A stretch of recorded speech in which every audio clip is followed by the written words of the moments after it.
Écoutez-moi bien, si je revois cette saison encore un match du Real Madrid avec comme acteur principal au sifflet, en tant qu'arbitre principal, José Luis Munuera, j'en connais certains, parmi les arbitres dans lui-même, mais aussi à la Liga et la Fédé espagnole, qui vont finir dans le Death Note, les amis. Et là, je plaisante pas.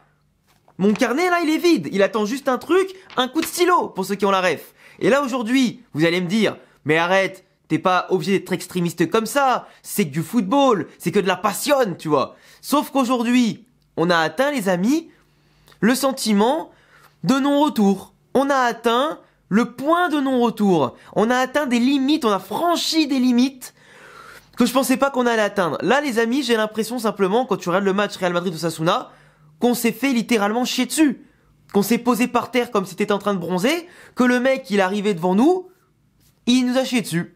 Tranquille, comme si c'était une mouette, le frérot. Et là, franchement, entre le respect, l'humiliation et surtout le dégoût et la frustration qu'on a ressenti ce week-end, là, je crois que, honnêtement, depuis l'Espagnol Barcelone jusqu'à la fin de saison, ne vous attendez absolument plus à rien qu'en tant que supporter du Real Madrid, car les arbitres, la Fédé et la Liga ne nous feront plus aucun cadeau. Et là, ça va être stratosphérique. Ça va être crescendo, les amis. L'autre jour, Kylian, il prend un tacle par derrière, 2 pieds décollés, pas carton rouge, et en plus, le mec, il nous met le but. Là, 3 pénaltys, dont certains plus ou moins discutables qui n'ont pas été sifflés. Un carton rouge donné à un joueur pour un malentendu, même si bien sûr, il aurait dû mieux fermer sa gueule de base. Ça, y a pas de souci, on va en reparler. Mais ce que je veux dire, c'est que là, le sabotage, il commence à un petit peu trop se voir. Je veux dire, si tu veux nous la mettre à l'envers, essaye d'être plus discret quand même. Sauf que là, tout le monde l'a vu le match en 4K. Même en 150K si tu veux. Et même, moi j'arrive pas à comprendre à quel point on peut exercer le métier d'arbitre et être un tel fils de timpe. Excusez-moi l'expression. Être une telle baltringue en fait. Et je comprends pas la Liga et la Fédé espagnole qui ose mettre au sifflet en tant qu'arbitre principal d'un match du Real Madrid, quelqu'un qui dans la VAR en 2018-2019 fêtait le but qu'on avait encaissé contre Eibar. À un moment donné, ça y est, un arbitre c'est un être humain, ça a des émotions, ça a bien sûr ses préférences et ce que tu veux.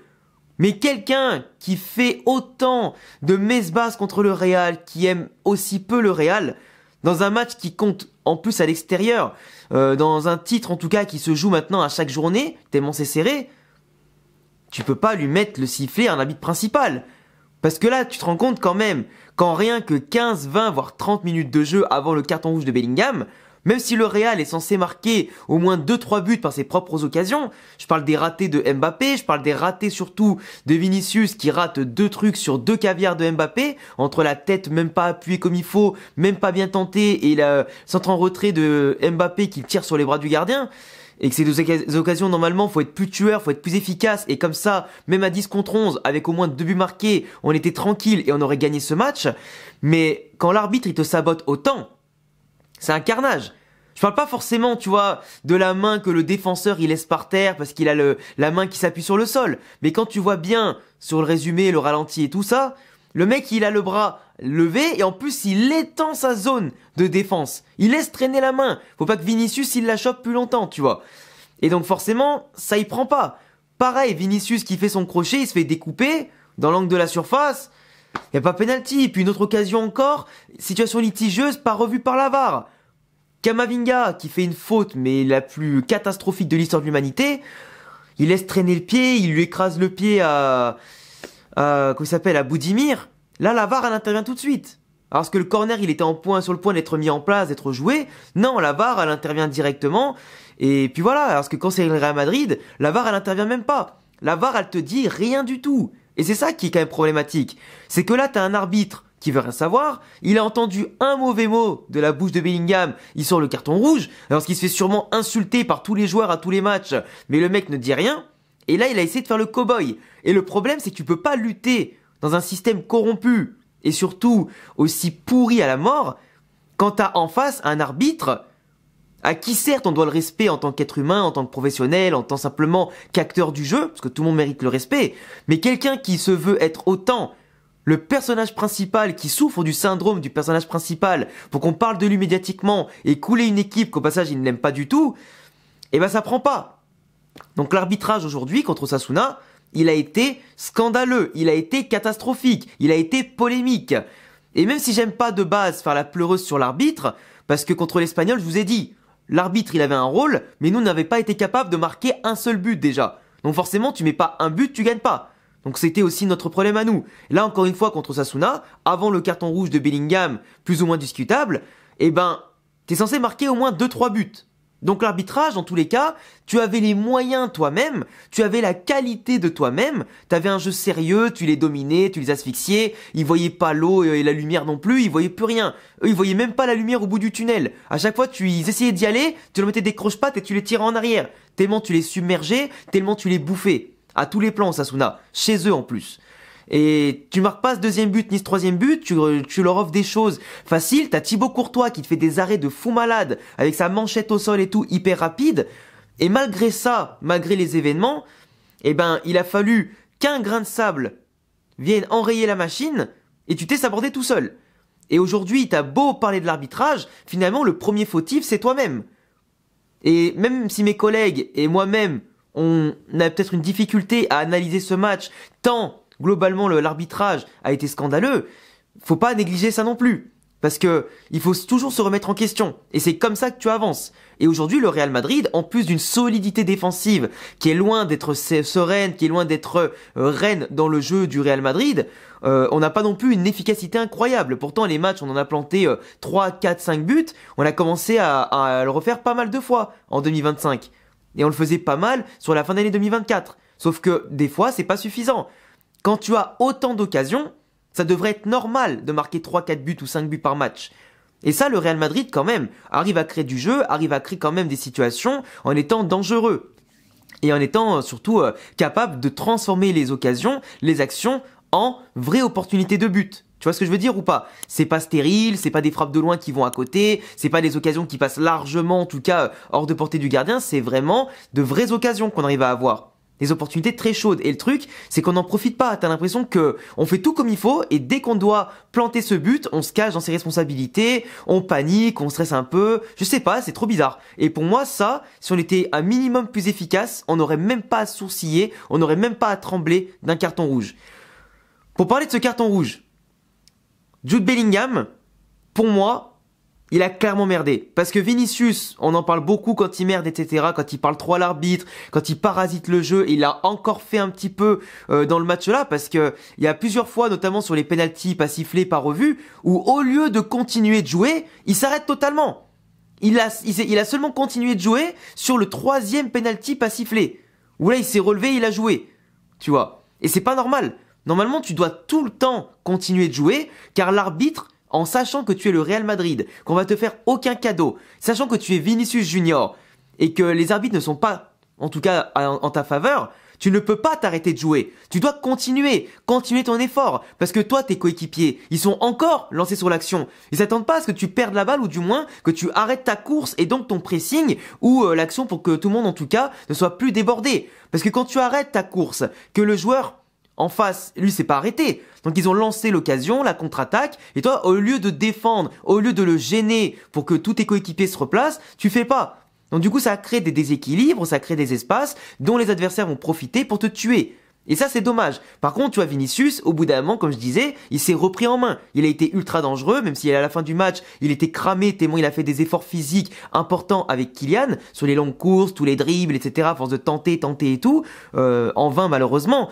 Mais tu vois, Vinicius, son attitude, elle a un peu contaminé les autres. Et ça, c'est un peu dommage. Jude Bellingham, là, il a clairement plombé l'équipe. C'est un joueur de base qui est exemplaire, mais c'est au moins la 2e ou 3e fois entre ce qu'il avait dit à Greenwood et ce qu'il avait dit une autre fois à un autre arbitre, qu'il passe, en tout cas, pas loin de la correctionnelle. Sauf que cette fois, la correctionnelle, elle est arrivée au bout de la 3e fois. Et aujourd'hui, dans un match crucial pour le titre, il abandonne l'équipe. Il s'est excusé sur Instagram et sur ses réseaux, il s'est pas excusé envers l'arbitre, en tout cas à mon sens il a raison de le faire, parce que l'arbitre est un abruti qui se croit être un héros, qui n'a pourtant aucune compétence et qui globalement, excusez-moi du peu, est une merguez, voire une merde, et donc il a pas à s'excuser envers l'arbitre. Mais après que tu dises fuck you ou fuck off, le problème c'est que dans certaines traductions en Angleterre, ça veut surtout dire fuck off, ça veut surtout dire en gros me saoule pas, ça veut dire en tout cas tu me prends la tête, je m'en fous, j'en ai rien à foutre, putain, tu vois, ça veut dire un peu de trucs comme ça. Sauf qu'en fait, dans d'autres traductions, ça veut dire va te faire foutre, etc. Donc forcément, quand tu commences à dire ça à l'arbitre, forcément il va pas être content, frère. Et normalement, on le sait, c'est que les capitaines qui doivent parler aux arbitres, c'est pas les autres joueurs. Et dans tous les cas, si t'es pas content d'une décision, tu te tais, tu te replaces et terminé. Sauf que Bellingham, là où quand même si, imaginons, quand ils vont revoir les images, quand le Real Madrid va faire appel, pour pas qu'il mange 4 matchs de suspension, voire un peu moins, voire pas du tout, en fait, même si imaginons il ne dit pas ces mots-là, il a continué de parler à l'arbitre sur tout son replacement et en fait, il a fait que parler à l'arbitre qui était obligé d'arrêter le jeu pour lui mettre le carton rouge. Donc pour moi aujourd'hui, il a fait une faute professionnelle, Bellingham.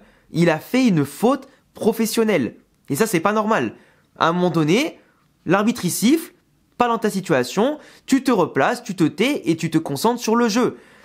Parce que déjà que je disais, à 10 contre 11, mais si tu mènes 2-0, on aurait gagné. Parce qu'après, même si Ancelotti, il a quasiment pas fait de changement, il en a fait qu'un seul, ce qui est d'ailleurs honteux au passage, et qui montre une certaine frilosité, un certain manque de confiance envers son effectif pour gérer dans ce genre de situation, alors qu'on a quand même joué Osasuna, on n'était pas en train de jouer Liverpool, le Barça ou Manchester City à 10 contre 11 quand même. Donc tu peux appeler tes remplaçants, mettre de la fraîcheur, de l'intensité, de l'impact, t'avais tout ce qu'il fallait. T'avais juste des choix à faire en fait. Et quand tu continues d'harceler l'arbitre, qui au bout d'un moment te fait vriller et que toi tu vrilles, tu tombes dans son jeu, ou même simplement tu tombes dans ton propre piège, tu peux pas te plaindre. Donc là aujourd'hui le Real, certes, avec les pénaltys pas sifflés, aurait pu aggraver le score avant le rouge. Bellingham, le rouge, il y a plein de joueurs qui font ça, ils prennent pas de rouge. Et surtout, Cristiano Ronaldo avait dit en 2018 dans une interview que ça arrivait beaucoup, notamment que pour les joueurs qui avaient connu la Première Ligue et qui venaient en Liga, de dire ce mot fuck off, et que du coup, en Angleterre, les arbitres ils s'en foutent parce qu'ils savent que dans le jargon, ça veut pas insulter l'arbitre, mais en Espagne, pour eux c'est pas pareil. Et du coup, c'est arrivé. En fait, Cristiano Ronaldo a finalement fait une phrase prémonitoire sur ce qui s'est passé avec Bellingham, qui va devoir maintenant en prendre de la graine et surtout apprendre à se taire, tout comme Vinicius doit apprendre à se taire, doit apprendre à ne pas arrêter ses efforts quand l'injustice est contre lui, malheureusement. Et en fait, si tout le monde fait son rôle et se contente de jouer au football, là on pourra parler que du football par rapport à l'arbitrage. Après l'arbitrage, le truc c'est qu'il a été hyper laxiste sur les fautes d'Osasuna, qui ont fait des fautes de catcheurs, qui ont fait des fautes d'anti-jeu, qui ont annihilé des occasions ou des contres du Real Madrid, ou simplement de belles lancées, etc. offensives.